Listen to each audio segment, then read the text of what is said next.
This is jreal from RealFamilyTalk. This is a new segment I'm starting. I call it the Daily 15. I'm going to take a moment each day, find 3 things that are trending today, and offer my opinion on them. And I hope you listen. I hope you comment. Let me know what you think. I appreciate it. And without further ado, this is the Daily 15, RealFamilyTalk. So my first story tonight, if you're paying attention, we're getting ready for the 2016 presidential run.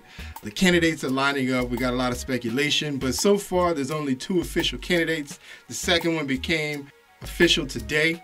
His name, of course, is Rand Paul. Rand Paul is a senator from Kentucky. He's been a senator, first-term senator. He still hasn't even finished his first term in office yet.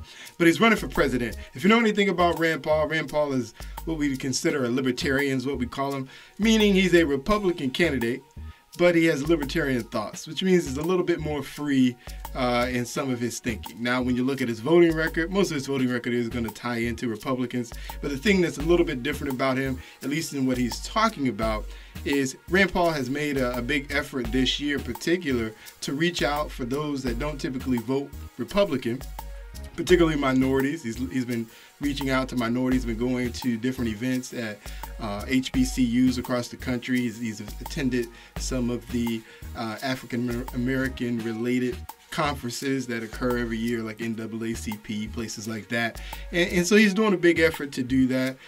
At the end of the day, from so far what I've seen, Ted Cruz, Rand Paul, I'd say this at this point, I like Rand Paul a lot better than I like Ted Cruz, simply because Rand Paul at least comes across a little bit more moderate. In terms of what he's saying, he thinks that, like most Republicans, the government is too big. He thinks the government is too intrusive. He thinks the size of government should be reduced.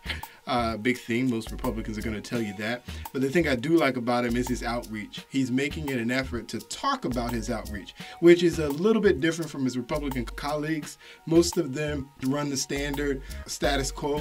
They know that they don't expect minorities to vote for them, so they don't reach out to them. I'd at least appreciate that Rand Paul is at least doing the effort and reaching out. Now, he hasn't been very successful. He's had some missteps along the way, but I appreciate the effort. So I'm not saying I'm voting for Rand Paul and Rand Paul for president in 2016, but I will say I appreciate the effort that Rand Paul is putting forth right now in terms of his outreach campaigns. I appreciate that, and I look forward to see what else he really has to say beyond that standard, reduce the size of government, pull back on Obamacare, the government is intruding, the billionaires and the millionaires are getting richer while the poor is getting poorer. You know, everybody's going to give me that speech, whether you're the Republican or Democrat. So 2 things I like about you right now, Rand Paul. Again, I like the outreach efforts that you're making, and then 2, I appreciate that you recognize and are willing to talk about and go on record to say how Washington is failing us right now, Republicans and Democrats, and there needs to be a change. Whether or not you're that man, Rand Paul, I don't know, but I at least appreciate the comments right now, sir. And we look forward to seeing what you do on the campaign trail, because at the end of the day, that's what matters most. As far as I'm concerned, until I know Ben Carson's out, Ben Carson's my man. I don't care who's running anyway. Ben Carson 2016, man. Good luck though, Rand Paul. Another story, man. We're celebrating today. I guess you call it a celebration. At least we're happy. We feel like some justice is about to perhaps get done. Down in South Carolina, there was a officer that actually got charged with murder for shooting an unarmed black man. So finally, we get one, right? We lost on Trayvon Martin, as at least some people would say. We lost on Michael Brown. We lost on Eric Gardner up in New York, but finally there was a prosecutor that got it right, was able to bring a charge. What happened in this particular case, a white officer pulled over a black man for a traffic stop, and in the midst of the traffic stop, he ended up tasing the man. At some point in the struggle, the man began to run away from the officer, and as he was running away, the officer began to fire, hit him in the back. I don't recall how many times, but he hit him in the back, killing him. Once the man fell on the ground, the officer actually went over, handcuffed him, seeing that, or not even paying attention to the fact that he wasn't moving. In addition to that, he walked away from the man and just began to talk on his radio to report the incident. So the man sat there for some extended period of time, lifeless, before the officer even, I guess, recognized what was going on. And so we finally got a charge. This happened in South Carolina. We're going to be paying attention to what happens in the case. I'd love to see when it goes to trial, what comes out in the trial, and then whether or not there's a conviction. Of course, the nail in the coffin right now is that video. Had that video not come out, he probably would not have been charged. Thank God for the video. It actually worked this time. And so we'll keep abreast to what's happening with this case. And we'll find out in the future if this officer, who at least has been charged, with murder, will actually be convicted. Stay tuned, people. And lastly, an article I found in Forbes about YouTube. The article was titled, "A Decade On, YouTube Has 1 billion viewers, 1 million advertisers, and millionaire artists." Back in 2004, the idea for YouTube began with 3 friends who apparently were inspired to create it based on the fact that after the famous Janet Jackson wardrobe malfunction, people, of course, were scrambling online to find clips. And so these 3 friends, Jawad, Kareem, Steve Chen, and Chad Hurley, began to create the idea of YouTube, and a little over a year later sold it to Google, $1.5 billion.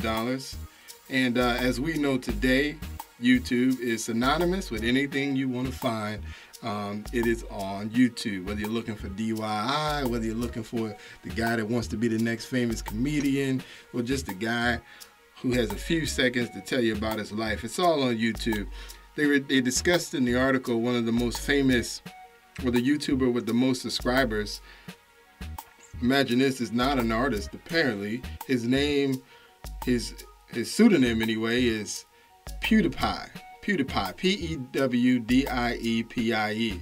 He apparently has over 35 million subscribers. You might ask, well, what's so famous, or what does PewDiePie do that is so interesting? Apparently, I haven't seen it, didn't seem to interest me, but according to the article, he's really not doing anything but being a little funny, providing some humor when he talks, and then just basically telling people about his life. But people are interested, and he apparently is making over $7 million a year off of his YouTube channel alone. According to this article, he is the highest earning YouTuber based off, again, people, I'm assuming artists aren't included in this, but he is the highest earning YouTuber. He makes about $7 million off of his YouTube account.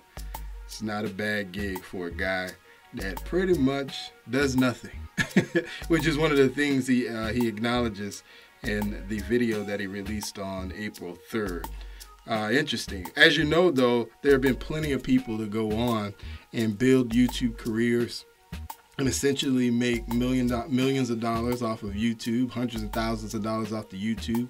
We know there are hundreds and thousands of stars that have been created that began singing on YouTube and are now famous singers. Of course, Justin Bieber being one of the most famous of those as well. So YouTube, of course, is a phenomenon that began in 2004 from a few friends, but is not going anywhere.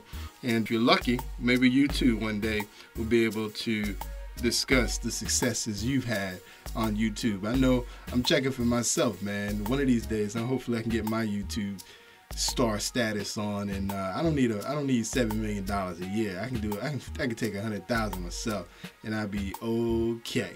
I'll figure out another way to make the rest of those millions if I have to. This has been the Daily 15 with your host, jreal from Real Family Talk. Make sure you follow us on Twitter, Real Family Talk. Make sure you follow us on Facebook, Real Family Talk 1. Feel free to email me anytime with your thoughts as well. RealFamilyTalk@gmail.com. Now, Real Family Talk airs every Wednesday at 9 p.m. on 1680 AM WOKB in Orlando.